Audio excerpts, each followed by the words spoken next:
அனைவருக்கும் வணக்கம்.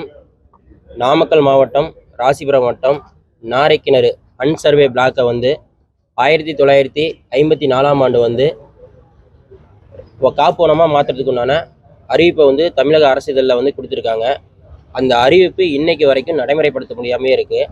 என்ன காரணம்னு பார்த்தா, அந்த பகுதியில் வந்து மக்கள் வந்து இன்னைக்கு வரைக்கும் விவசாயம் பண்ணிகிட்டு இருக்காங்க. இது இப்போ இருந்து இல்லை, இந்தியா சுதந்திரம்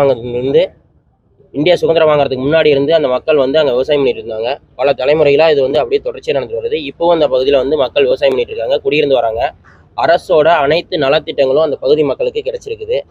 ஏன்னா ஒரு விஷயம் என்னன்னா, அடிப்படை வசதிகள் கிடைக்கல. குடிநீர் வசதி கிடைக்கல, இப்போ சாலை வசதி அவங்களுக்கு கிடைக்கல. இந்த தமிழகத்தில் இன்னைக்கு வரைக்கும் அப்பகுதி மக்கள் வந்து ஒரு அகதிகளாக வாழ்ந்துட்டு இருக்காங்க. இது சம்மந்தமாக வந்து நாங்கள் சென்னையை நோக்கி, கோட்டையை நோக்கி ஒரு காத்திருப்பு போராட்டத்தை வந்து நாங்கள் அறிவிச்சிருந்தோம். அந்த போராட்டத்தை அறிவிச்சதுக்கு அப்புறம் இன்னைக்கு மாவட்ட நிர்வாகங்களை கூப்பிட்டு பேச்சுவார்த்தை நடத்தியிருக்காங்க. கூடிய விரைவில் மாவட்ட ஆட்சியர் வந்து நான் நேரில் வந்து உங்களை சந்திக்கிறேன் அப்படின்னு சொல்லியிருக்காரு.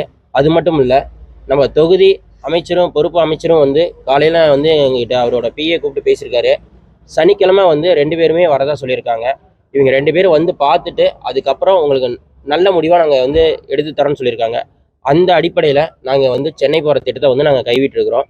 கூடிய விரைவில் இந்த அகதியாக வாழக்கூடிய மக்கள் வந்து சுதந்திரம் வாங்கணுங்கிறது தான் எங்கள் பகுதி மக்களோட கோரிக்கை.